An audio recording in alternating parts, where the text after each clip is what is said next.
Hoy quiero remasterizar uno de los episodios favoritos que he hecho en este podcast que va sobre historia. Historia, ¿no? De una de mis pasiones intermitentes. Porque los libros de historia siempre nos han explicado que el proceso, nuestra historia, es como nuestra civilización, como ha evolucionado, ha sido de una manera lineal. Esto nos han dicho. Una línea recta ligeramente inclinada, pero hacia arriba, que va sin prisa pero sin pausa hasta llegar al día de hoy. Antes de que los humanos empezáramos a prosperar, teóricamente el mundo era un caos, hasta que aparecimos nosotros y todo empezó a ir más rodado que la fama del supuesto sumerio que inventó la rueda, o eso dicen. La historia que nos cuentan es que el último evento caótico del planeta fue el impacto de un meteorito de 10 a 15 kilómetros de ancho hace 66 millones de años. Un impacto que nos cuentan en los libros de la secundaria, de la ESO, con dibujos de dinosaurios que están viendo como un pedrusco cae del cielo, dando a entender que será lo último que verán sus reptilianas vidas. ¿Cómo puede ser que una roca de 10-15 kilómetros de diámetro cause tal destrucción? Dicho así, casi que suena que el tiranosaurio Rex habría podido haberlo pasar si hubiera tenido los brazos más largos, hubiera podido hacer algo. Pero es que esta roquita de 10 o 15 kilómetros de diámetro, venía a unos 100.000 kilómetros por hora. Normal que cambiara el rumbo de la vida terrestre para siempre. Lo que estos libros no cuentan es cómo esta hipótesis pudo llegar a ser aceptada de forma generalizada hasta incluirla en nuestra educación pública, los libros de la ESO.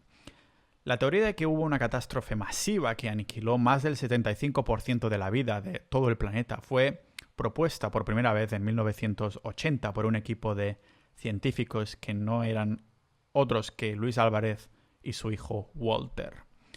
Supongo que porque tenían nombres de telenovela, la comunidad científica se tomó su hipótesis a broma, o tal vez no fue por sus nombres, quizá no, pero sino por el hecho de que estaban proponiendo un cambio drástico de lo que decíamos saber de nuestra historia en esa época.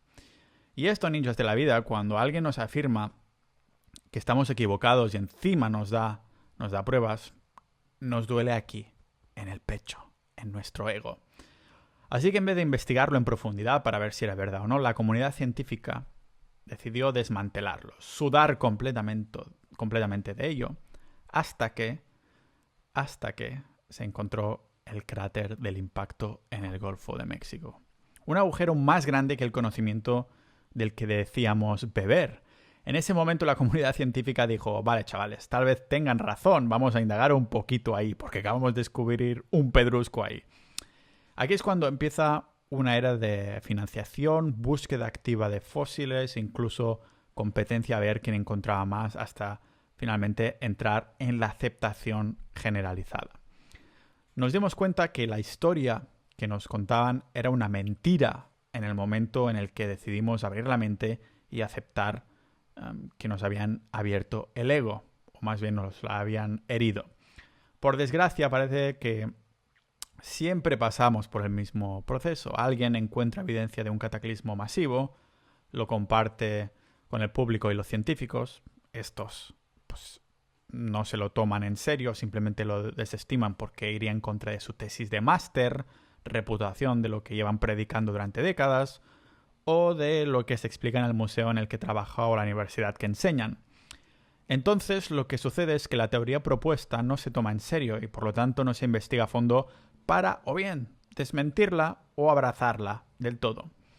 Me viene a la mente eso de quien no conoce su historia está destinado a repetirla y parece ser que nos va a volver a tocar tropezarnos con la misma piedra.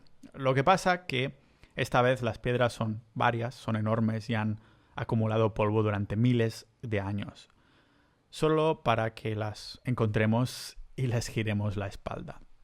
Una vez más, resulta que ahora estamos en una situación similar a la de Luis y Walter Álvarez. Aunque es verdad que esta vez tenemos internet y cada vez más científicos y divulgadores que se suman al carro de afirmar que nuestra historia no es como nos la han contado, hoy os invito a un viaje, ninjas de la vida, un viaje atrás en el tiempo que nos va a dar que pensar aquí en el podcast Multipotencial de Pau Ninja.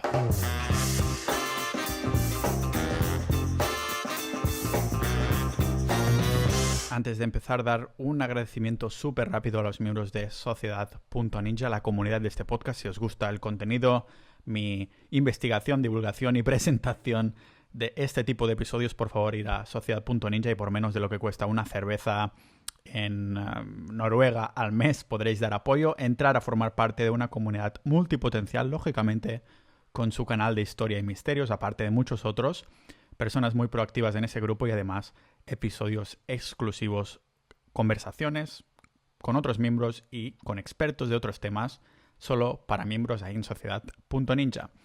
Y este tema es uno de los que me encanta debatir, porque hay una teoría que nos dice que aún existen civilizaciones perdidas esperando ser descubiertas, culturas y sociedades que pondrían en evidencia que nuestra historia y lo que creemos saber de ella está totalmente equivocada. Como siempre voy a hacer referencia a la evidencia científica para que veas que esto no es una locura conspiranoica de embudo en la cabeza, pero más bien es, yo creo, un puzzle donde a medida que se van descubriendo piezas es más fácil ver la imagen que se está formando en general, esa vista de pájaro, zoom out, vista de pájaro que siempre estoy reiterando.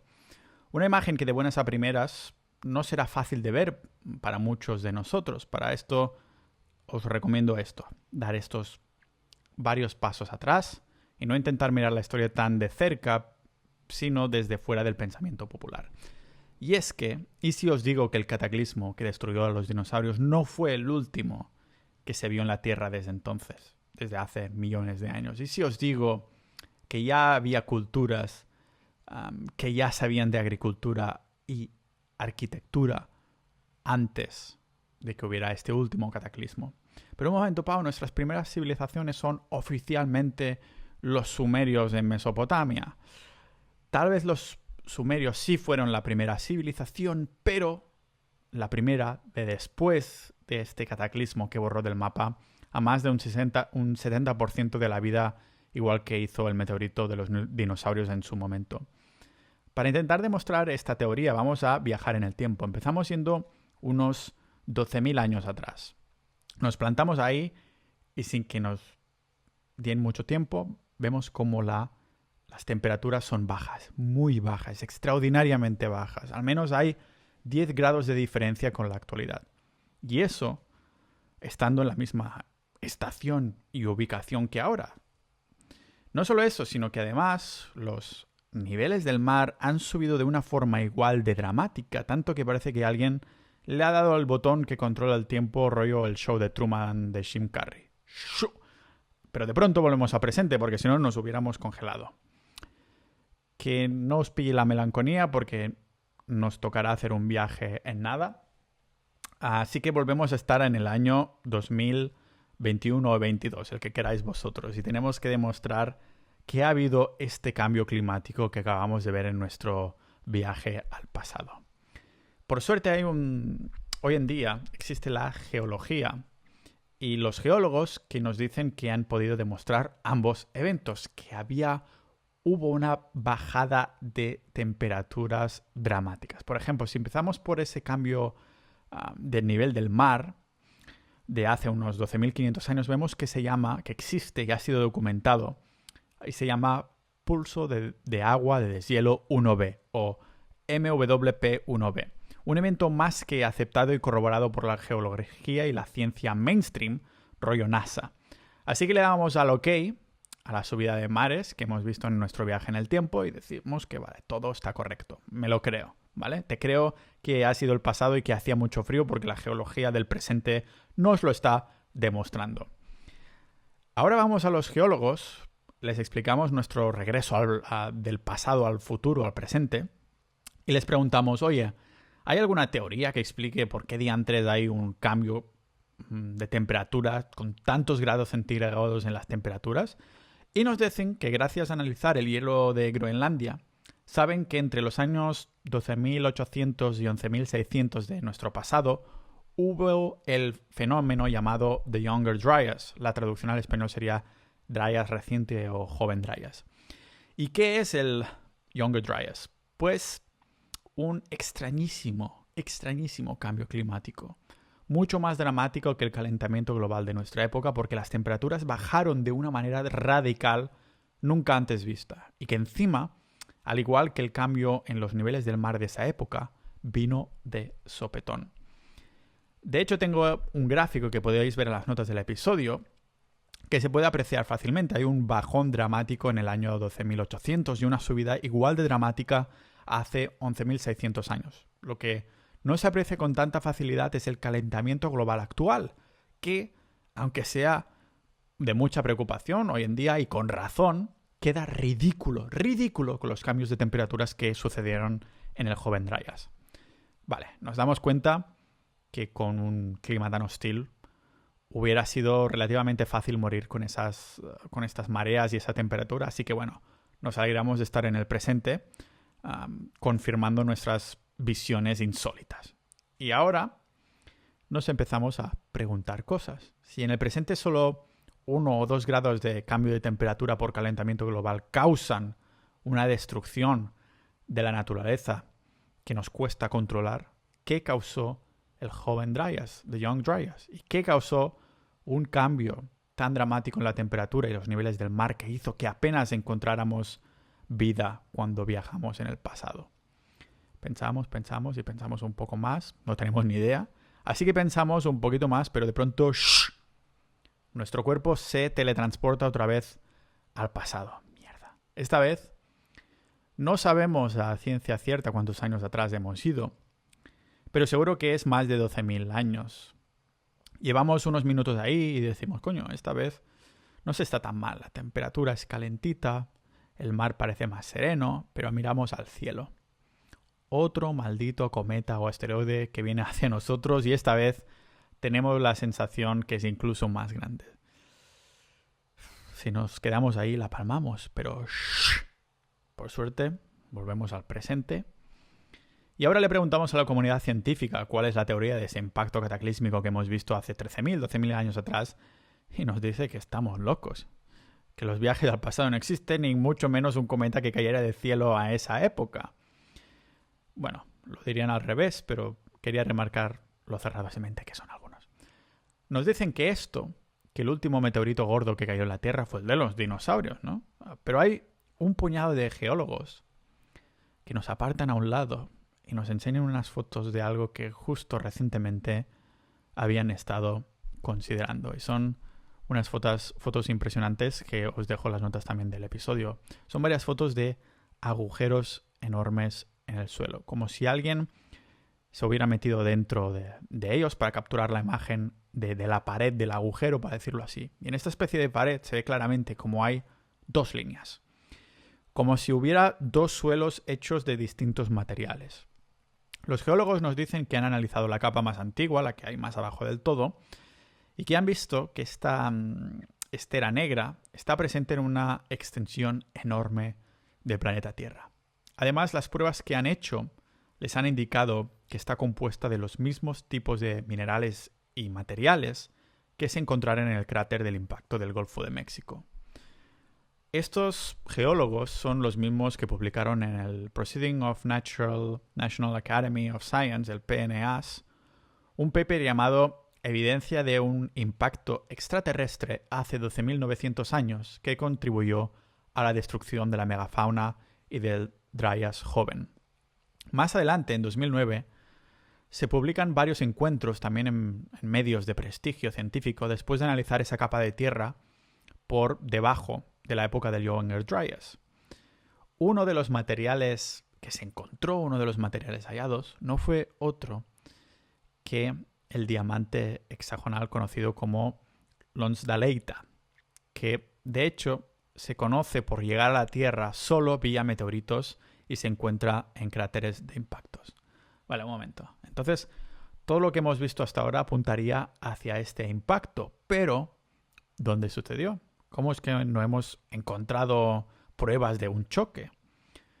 ¿Quién nos dice que no? Ninjas de la vida. En noviembre de 2018, muy reciente, la NASA encuentra un cráter en Groenlandia de 30 kilómetros de diámetro. Vamos, el doble de grande que el que mató a los dinosaurios. Y atención, porque unos meses más tarde encuentra otro cráter, incluso más grande, no muy lejos del primero.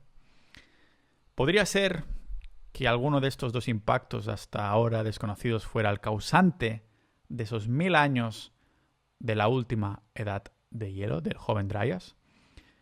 Si gran parte de la comunidad científica habían decidido desestimar la hipótesis del cometa porque simplemente no había cráter, ahora nos queda analizar si las fechas concuerdan. Porque aquí hay que remarcar que como el impacto estaba debajo del hielo, los geólogos lo tienen más difícil para poner una fecha más concreta a cuándo sucedió el apocalipsis de hace unos 12.000 años. Pero mientras esperamos esta confirmación, si miramos a nuestro alrededor, también existe evidencia de fragmentos de este asteroide distribuidos alrededor del mundo.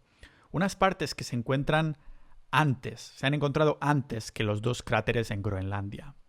Y cómo no, bien documentados por la ciencia. La ciencia valida todo lo que hemos visto hasta ahora, lo que estoy comentando hoy, pero va a pasos de tortuga a hacer el puzzle, porque como digo, estaríamos reescribiendo los libros de historia. Si hay una aceptación general de la comunidad científica de que este impacto fue el que causó mares drásticamente altas, el joven Dryas, y que eliminó de la faz de la Tierra un montón de vida, entonces tendríamos que aceptar que estábamos equivocados y que la historia hasta ahora miente. Bueno, no la historia, pero lo que decíamos conocer. A ver, si apenas hace 50 años que se creó Internet y nos cambió la vida para siempre, imaginad lo que puede pasar en miles o millones.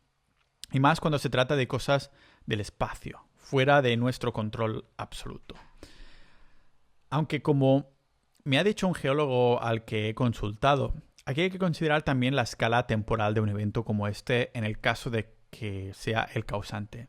Todas las grandes extinciones que ha habido se han relacionado con un cambio de clima, ya que hay que entenderlo como esas condiciones perfectas para que vivan las especies. Pero no importa si estamos hablando de un meteorito, una erupción volcánica, movimiento terrestre.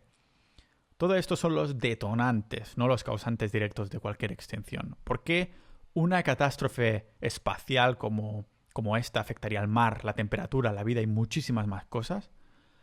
Algo que nos cuesta de entender, y precisamente el divulgador Graham Hancock lo comenta, es que una teoría más sólida que el pedrusco que cayó es que las inundaciones por el hielo derretido por culpa del calor y la energía del choque fluiría desde el casquete polar de Norteamérica hasta el Atlántico, donde interrumpiría la corriente oceánica.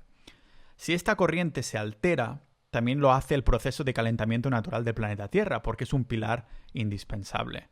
¿Y por qué este Dryas, el joven Dryas, se terminaría también de golpe hace 11.600 años? Recordemos en el gráfico de temperaturas que os comentaba, que os dejaba en las notas, donde se veía una subida igual de radical que su bajada, con unos 1000 años de diferencia solo, entre comillas. En 1980, el astrofísico Fred Hoyle propuso que tal vez el meteorito más grande podría haber caído en el mar.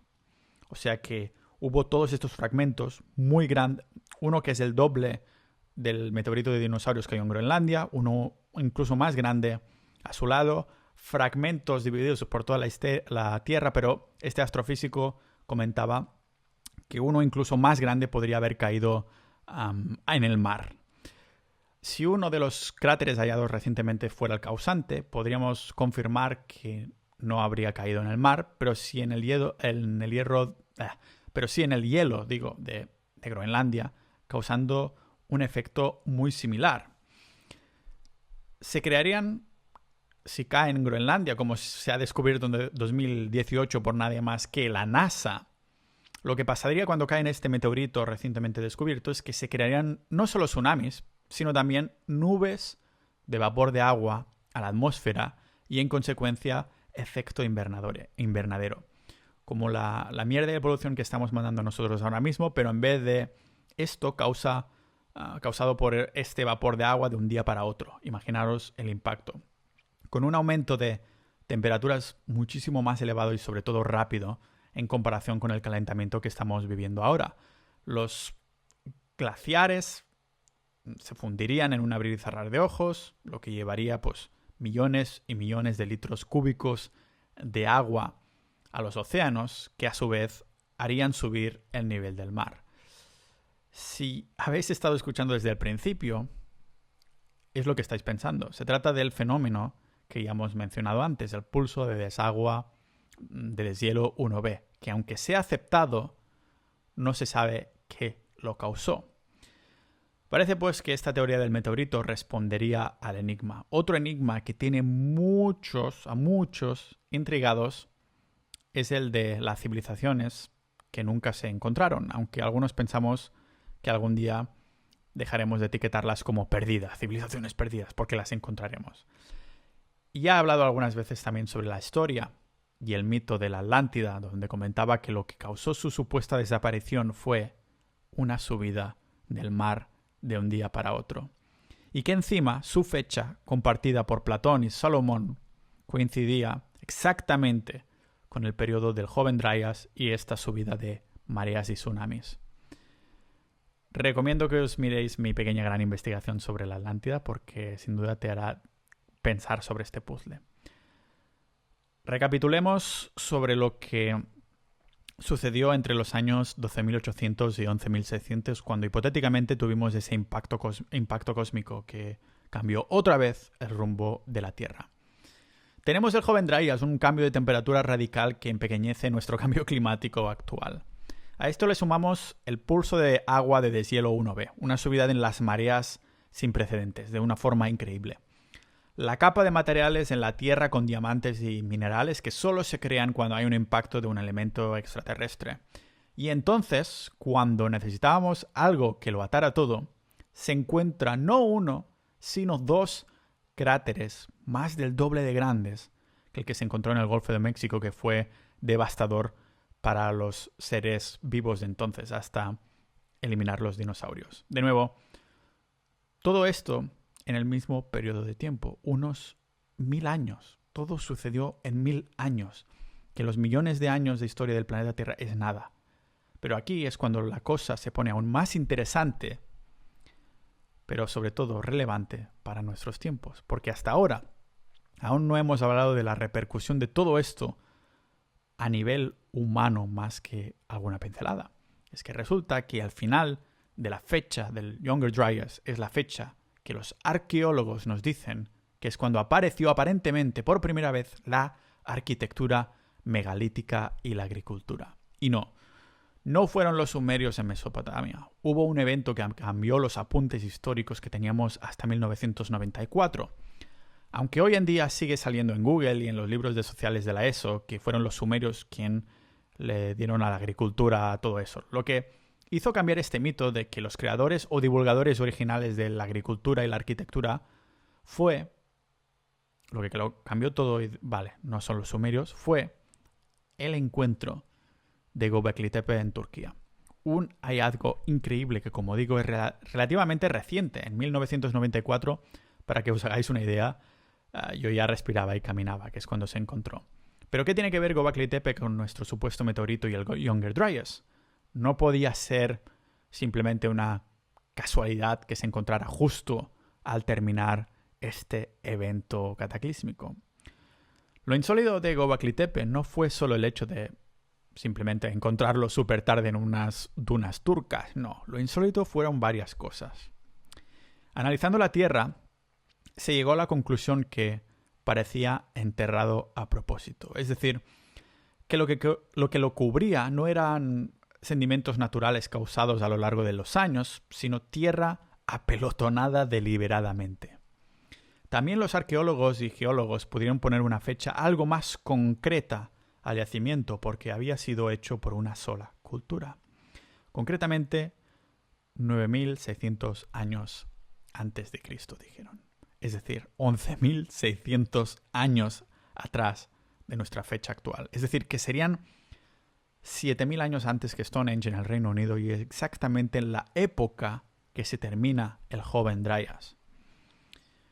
Como me comentaba el geólogo al que le fui comentando todo esto, me dijo que muy bien, Pau, creer que algo así haya pasado, pero siempre con cautela. Que en el caso de la geología se trata de una ciencia menos exacta que otras disciplinas, porque hay muchas muestras indirectas y por lo tanto siempre da lugar a múltiples interpretaciones. Hay algo ahí, yo creo. Hay algo en Göbekli Tepe y por desgracia solo poco más de un 10% se ha excavado. Cosas de Turquía y sus políticas, señores. Pero los georradares nos han enseñado que hay cientos de pilares megalíticos gigantescos que siguen bajo la tierra esperando desenvolver este interrogante tan grande de nuestra historia. A saber que nos contarán el resto de sus piedras. Algo tendrán que contar porque parece como si salga de la nada, sin una historia, sin una evolución y enterrado a propósito. Si el impacto de los dinosaurios reseteó la dirección de la vida del planeta Tierra para que empezara de nuevo, ¿qué nos hace pensar que impactos el doble de destructivos que el de los dinosaurios, como los meteoritos en Groenlandia y sus proxies, no crearían una catástrofe y cambio de rumbo aún más dramático? El Instituto Arqueólogo Alemán, también Graham Hancock, Randall Carlson y más científicos y divulgadores a los que sigo y admiro, parecen tirar en la dirección de que lo que nos encontramos en Göbekli Tepe no es una estructura megalítica tal cual con conocimientos de agricultura y arquitectura sacados de la nada. Lo que podría desvelar Göbekli Tepe es que fue una especie de centro de divulgación de la época, un sitio de donde salía conocimiento de agricultura, arquitectura y mucho más, dirigida a los cazadores y recolectores. Un lugar donde se traspasaría conocimiento de tecnología, de información, conocimiento general de dentro para afuera, para estos cazadores y recolectores. Lo que nos hace preguntar, ¿podría ser que los que construyeron Göbekli Tepe fueron los descendientes de supervivientes de una civilización olvidada en nuestros libros de historia? Alguien que ya sabía perfectamente sobre este tipo de agricultura y de arquitectura y que a su vez vivió algo que les hizo tener la necesidad de compartir cómo sobrevivir. A este punto le daríamos la bienvenida a los Misterios de Egipto y al libro que me compré del profesor Robert Schoch, donde habla de la base de la esfinge egipcia y cómo las nuevas investigaciones en la roca le pondrían una fecha de 11.000 o 12.000 años atrás, y no 4.500, como se decía hasta ahora. La llamada hipótesis de la erosión hídrica, que, como no, ha querido ser ridiculizada por egiptólogos más arcaicos. Entramos más en esto cuando llegue el momento, no os preocupéis. Vamos a ir entrando poco a poco, si hago más también remasterización de episodios de historia que os he preparado. Lo que sí que está claro es que estamos delante de muchas piezas del puzzle que van encajando poco a poco. La geología le da los nombres y nos hace darnos cuenta de que estas piezas existen, encajan. Son los arqueólogos y divulgadores que tienen que unirlo todo de forma oficial, para decirlo así. Pero como ya hemos hecho y visto en el pasado, los egos de algunos profesionales hacen que sientan miedo de lo que llevan predicando tantas décadas. Imaginaros que sois profesores en una universidad y lleváis enseñando lo mismo décadas, o que habéis hecho una tesis doctoral arqueóloga de años que os ha llevado el trabajo de vuestros sueños y toda vuestra vida y vuestro prestigio. Y ahora hay unas pocas voces que van en contra de lo que decís, que cada vez crecen más en números, con más fuerza y que encima cobran más sentidos, con más evidencia. Lo que haríamos la mayoría sería negarlo todo e intentar difamarlo al máximo. Pero para muchos hay cosas que son más importantes que nuestras carreras. Y esta hipótesis del meteorito se termina hilando hasta crear algo tan contundente como el supuesto meteorito. Esto significa algo enorme, algo más grande que su cráter. Podría ser que estas civilizaciones que no terminamos de entender, que no sabemos si existieron o no, y las que aún no hemos encontrado, nos intentaran avisar. Para los que habéis llegado hasta aquí, mil gracias. Disfruto investigando sobre esto casi tanto como el tiempo que tardo en prepararlo. Porque también he hablado de civilizaciones antiguas perdidas que que vendrían corroborando esta teoría del meteorito que arrasó la vida de la mayoría de humanos, culturas que nos transmiten información que desconocemos y enigmas que empiezan a cobrar sentido si consideramos la teoría del impacto y el cataclismo. Tocaremos más en Göbekli Tepe, Egipto, de una manera como antes no se ha mirado, y sí, lo haremos de la misma manera de hoy, con algunas hipótesis, pero respaldándoos con ciencia, qué sabemos de ciencia, qué no sabemos, y cómo no, con la mente lo suficientemente abierta para que fluya. Muchas gracias por seguirme hasta aquí. Ya sabéis que disfruto muchísimo, pero tardo muchísimo en preparar estos episodios. Si pudiera los sacaría cada semana. Así que si queréis dar apoyo a este tipo de contenido, al podcast y demás, podéis hacerlo por menos de lo que cuesta una cerveza en Suecia al mes, yendo a sociedad.ninja. Siendo miembro tendréis pues acceso a nuestra comunidad multipotencial. Somos gente muy maja, más buenas que las pesetas. Además, acceso al boletín. Tendréis mails privados por ahí. Y aparte, como no, acceso a las escuchas del podcast privado. Episodios privados solo para miembros. Así que ya sabéis, sociedad.ninja. Nos vemos en el próximo episodio de este podcast multipotencial de Pau Ninja.